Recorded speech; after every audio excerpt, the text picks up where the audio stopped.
मुंबई में मीडिया से बातचीत के दौरान मंत्री आदित्य तटकरे ने कहा कि मुख्यमंत्री लाडली बहन योजना की ई-केवाईसी करने की अंतिम तारीख अब 31 दिसंबर 2025 तक बढ़ा दी गई है। उन्होंने बताया कि अब तक 1 करोड़ 20 लाख महिलाओं ने ई-केवाईसी पूरी कर ली है और 50 लाख महिलाओं की प्रक्रिया चल रही है।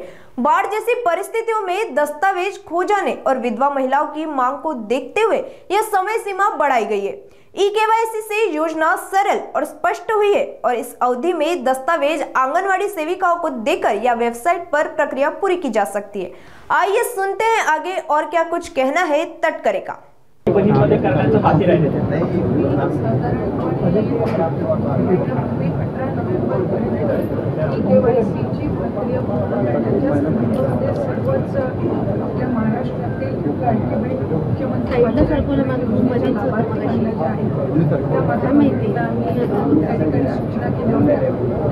जवळपास 1,20,00,000पेक्षा अधिक महिलांची ई-केवायसीची प्रक्रिया 100% पूर्ण झालेली आहे आणि 50 लाखापेक्षा अधिक अशा महिला आहेत ज्यांची साधारणपणे 60-70% ही जी प्रक्रिया आहे ती त्या ठिकाणी पूर्ण झालेली आहे। मधल्या कालावधीमध्ये अतिवृष्टी असेल, पूर परिस्थिती असेल, अवकाळी पाऊस असेल, म्हणजे मे महिन्याच्या पहिल्या आठवड्यामध्ये जो पाऊस सुरू झालेला आहे तो साधारणपर्यंत जवळपास 5 ते 10 नोव्हेंबरपर्यंत पाऊस होता। बऱ्याचशा ठिकाणी पुराची परिस्थिती सुद्धा होती, अतिवृष्टी सुद्धा झाली आणि त्या ठिकाणी महिलांचे काही असणारे जे कागदपत्र असतात, काही दाखले असतात, तर ते त्यांना म्हणजे पुराच्या परिस्थितीमध्ये सुद्धा इथं काही भरपूरशा लाभार्थ्यांनी गमावलेले आहेत। त्या दृष्टिकोनातून आणि त्याचबरोबर ज्या विधवा महिला आहेत किंवा ज्या एकल महिला आहेत म्हणजे ज्यांचे वडील वारलेले आहेत पण डिवोर्स झालेला आहे किंवा अशा पद्धतीच्या ज्या काही बाबी आहेत तर त्याच्यामध्ये त्यांचीही त्याच्यामध्ये विनंती होती, सूचना होती। मधल्या कालावधीमध्ये आदरणीय मुख्यमंत्री देवेंद्र फडणवीस साहेब, दोन्ही उपमुख्यमंत्री शिंदे साहेब आणि आदरणीय दादांच्याकडे सुद्धा त्या संदर्भातली चर्चा करण्यात आली आणि 31 डिसेंबरपर्यंत आपण ई-केवायसी करण्याची मुदत ही वाढवत आहोत।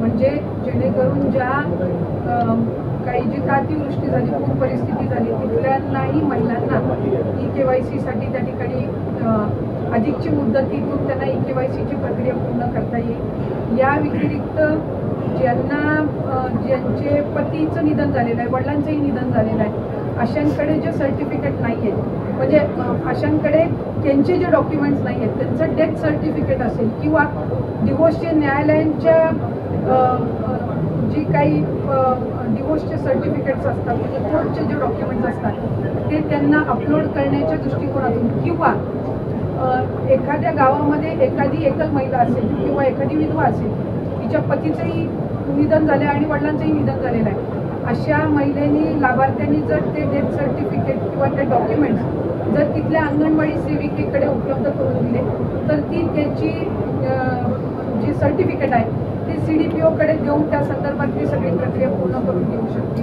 आम्ही आजच त्या संदर्भातला शासकीय निर्णय सुद्धा निर्गमित करत आहोत। त्याच्यामध्ये ज्या ज्या गावातल्या किंवा शहरातल्या तिथल्या अंगणवाडी केंद्र आहेत, ज्या अंगणवाडी सेविका आहेत त्यांच्याकडे त्यांनी तशा पद्धतीचे कागदपत्र सबमिट करायचे। इन द मीनवाईल त्या मध्यंतरी त्या कालावधीमध्ये आम्ही वेबसाईटवर पण तशा पद्धतीचं ऑप्शन हे देण्याच्या दृष्टिकोनातून आमचं काम हे सुरू आहे। रोज साधारणपणे 4 ते 5 लाख महिलांचं ई-केवायसीची प्रक्रिया ही त्या ठिकाणी होत आहे। मधल्या कालावधीमध्ये थोडं 1-2 लाखावरती संख्या आलेली होती, पण नंतर पुन्हा एकदा त्या वेबसाईट आणि संबंधित विषयांवर काम करून आता ती पूर्वपदावर आलेली आहे। तर या संदर्भामध्ये राज्याचे मुख्यमंत्री फडणवीस साहेब आणि दोन्ही उपमुख्यमंत्री शिंदे साहेब आणि दादा यांच्या सूचनेनुसार आपण ती 31 डिसेंबरपर्यंत मुदत वाढवू। तरी पण या सगळ्या लाडक्या बहिणींमध्ये सातत्यानं अनेक बातम्यांसमोर येत होतं की सरकारी महिलांनी देखील या सगळ्या योजनेचा लाभ उचलला आहे। आता ही नवीन बातमी समोर येते, वृत्तपत्रामध्ये छापून आली की ज्या ज्यांचे पुरुष जे पोलीसमध्ये कामाला आहेत त्यांच्या पत्नीने देखील पोलीस एक गोष्ट आपण याच्यामध्ये समजून घेतली पाहिजे की जून 2024 मध्ये ही योजना झाली। 1 जुलैपासून लाभार्थ्यांनी याच्यामध्ये फॉर्म भरायला सुरू केले। सरकारी नोकरीमध्ये जे असणारे लाभ घेणारे होते जवळपास 7 ते 8 महिन्यांपासून किंवा त्याच्याही आधीपासून जसं जसं विभागाच्या यंत्रणेच्या लक्षात येत गेलं तसं तसं त्यांचा लाभ तिथल्या तिथे थांबवत गेलेला आहे.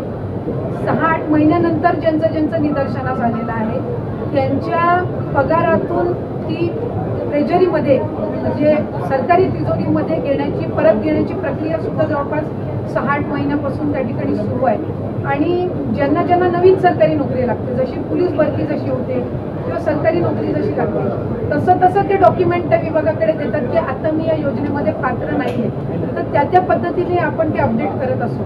जसं जानेवारी महिन्यामध्ये आम्हाला डेटा मिळाला नमो शेतकरी योजनेचा, साधारणपणे तो 5 ते 6 लाखाचा डेटा होता आणि मग त्या पद्धतीनं त्यांचा लाभ आपण 1000 रुपये त्यांना नमो शेतकरीचा आणि 500 रुपये लाडकी बहीणचा असा आपण सुरू केला.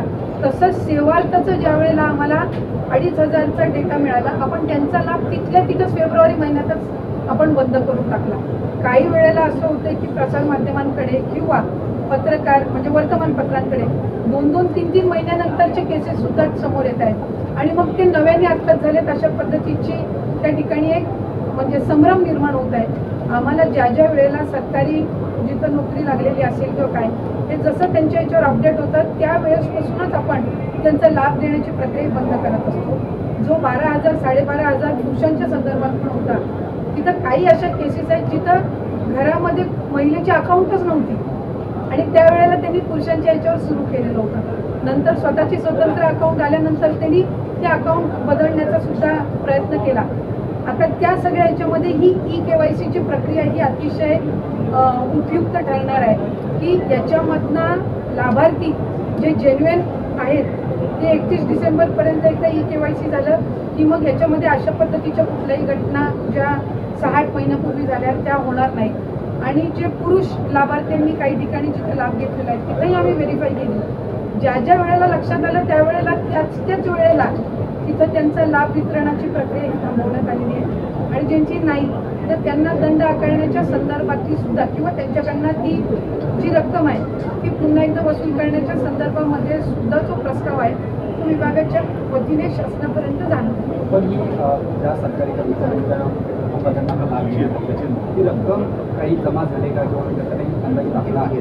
अंदाजित साधारणपणे मी आपल्याला म्हटल्याप्रमाणे सुरुवातीच्या कालावधीमध्ये आम्हाला सेवार्थीचा आलेला सेवार्थी खरं तर 8,000पेक्षा जास्ती, पण आम्हाला तो डेटा जसा उपलब्ध झाला 2-2.5 हजारचा मी तिथल्या तिथे ती प्रक्रिया त्यांना वितरित करण्याची थांबवली. साधारणपणे फेब्रुवारी महिन्यातली घटना आहे. सरकारीमध्ये पण बरेचसे असे आहेत ज्यांची सरकारी नोकरी लागल्यानंतर स्वइच्छेने त्यांनी आपलं जे चलन असतं सरकारी चलन याच्यातनं त्यांनी ती रक्कम परतफेड केलेली आहे. जिथं प्रशासनाच्या स्थानिक प्रशासनाच्या लक्षात आलं तिथं त्यावेळेला त्यांनी एकतर तो लाभ बंद केलेला आहे आणि जर त्यांना 3 महिन्याचा लाभ गेला असेल तर त्यांच्याकडनं दर महिन्याचा वसूल करण्याच्या संदर्भामध्ये सुद्धा प्रक्रिया केलेली. त्यामुळे साधारणपणे ही जी संख्या आहे ही काही फार मोठी नाही. म्हणजे तसं बघायला गेलं तर 1% पण अति असणारी संख्या आहे आणि ती प्रक्रिया जी आहे ती आपल्याकडे ती विभागाकडे ती रक्कम परत येणार नाही. ती शासनाचं जे ट्रेजरी डिपार्टमेंट आहे यांनी जो एक ठराविक हेड आम्हाला ओपन करून दिलेला आहे ती त्याच्यामध्ये येते आणि मग ती शासन जमा. आतापर्यंत किती रक्कम झाली का माहिती? आतापर्यंत किती रक्कम आलेली आहे? ही प्रक्रिया सुरू आहे. म्हणजे ही कसं आहे जसं आता तुम्ही पोलीस भरतीच्या संदर्भातलं म्हटलं की पोलीस भरती जशी होत त्याच्यातले जे लाभार्थी असतील ज्यांची पोलीस भरतीमध्ये नियुक्ती झाली मग ते नंतर 1-1.5 महिन्याच्या नंतर कालावधीमध्ये ते विड्रॉ करायला लागतात. त्यामुळे दर महिन्याला अशा पद्धतीचे आकडे येत असतात. जसं 65 वयच्या पलीकडे ज्या महिला जातात ती दर महिन्याला रिवाईज होत असते.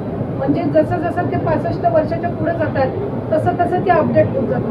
म्हणजे जे ऑक्टोबर महिन्यामध्ये लागू आहे ते नोव्हेंबरमध्ये लागू होईलच अशातला काही भाग नसतो. आणि जसे त्यांच्या डॉक्युमेंटचे व्हेरिफिकेशन होत जातात इतर सगळ्या बाबी त्यांच्या पूर्तता होत जाते त्या पद्धतीनं ती प्रोसिजर ही पार पडत असते. काही पण